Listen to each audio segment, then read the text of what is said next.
time with that piece and start a conversation with somebody. Why did Kent do that?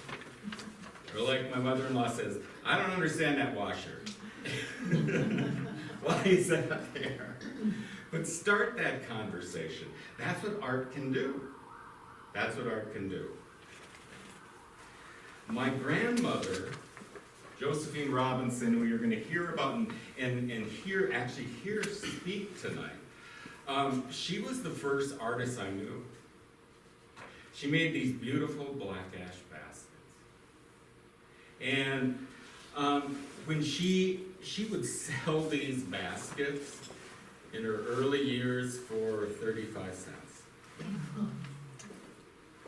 All the hard work that it takes to create something like this. But after all, she would say, they were just baskets. Those are just baskets. That's just what I do. She didn't see it as art, but I saw it as art. She really was the first artist I knew as a child and recognized her because of that. Her baskets would eventually be in the homes of presidents and senators. Family, many prominent people would enjoy her work. And she'd be interviewed many, many, many times about her basketry.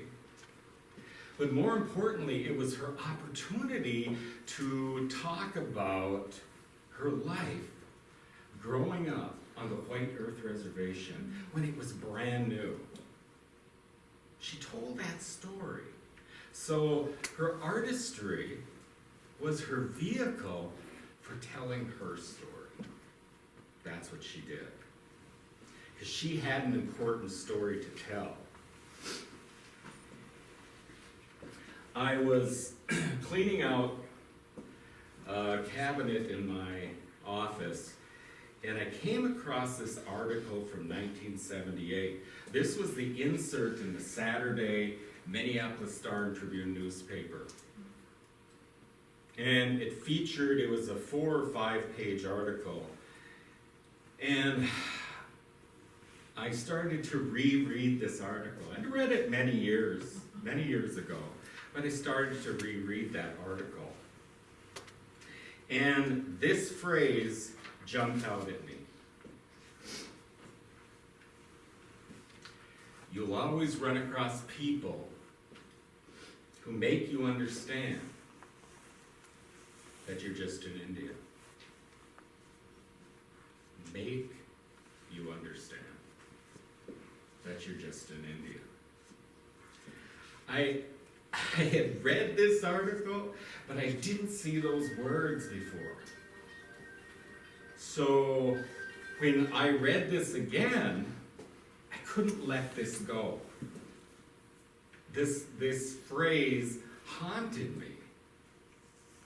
It came to me just at the right time, because it meant something totally different than it had when I'd read this article 20, 30 years prior. At that moment, when I saw these words, I had to tell her story. I had to tell that story. That was my responsibility as a tribal member, but also as an artist. And I had to find a way to tell that story. This piece that sits back there, Tribal Memories, is a piece, it's a collage in honor of my grandmother. Her name was Josephine Robinson. This piece speaks to some of the trauma that she experienced in her life. You may think that this piece is just about loss. And if you look carefully and read, you will find loss in this story. The loss of her language, the loss of her cultural ways, the loss of her land, and because what you need to know is when she left the reservation to go to a boarding school, all she could speak was Ojibwe. When she returned as a teenager, she only spoke English. It was gone. Her story, this story is the beginning of what you know today as historical trauma. This is when it begins with the boarding school era for the Native people. People are still experiencing that historical trauma 100 and so years later. It's still there. As an educator, my wife and I deal with the manifestations of historical trauma on a daily basis through our children and parents. It's still there. Her story also is about resilience. And it's about healing. Because she used every opportunity, along with talking about these little baskets, she used that as an opportunity to tell this story. A story that people didn't necessarily want to hear. Today I'll tell this story, and people will say, I didn't know that. I've never heard this story before. It's not in the history books. She survived. That's a message. Don't forget that. She survived. We survived. We're still here. We're still here.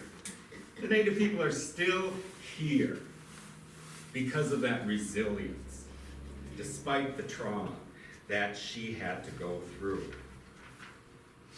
My grandmother, like I said, was the first artist I knew, but she would never call herself that. It was just someone who made these old baskets. Her basketry really didn't become popular until she was in her 70s and 80s. And by that time, she really couldn't keep up with the orders. It's a lot of work in creating something like this. She would demonstrate her basketry in the summers at Itasca State Park. And she would also end up demonstrating her artistry at the Smithsonian Institute in Washington, D.C. In her late years, she was in her upper 70s when she made that trip. These baskets that she used to sell for 35 cents were now selling for $50 and $100. And she'd say, look at those prices on those old things. It's just terrible.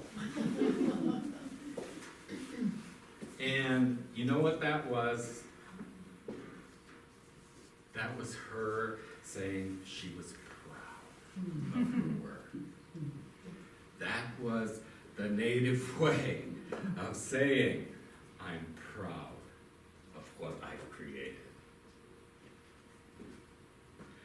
Over the years, Becky and I would travel the United States and stop, of course, in every museum that we possibly could, and now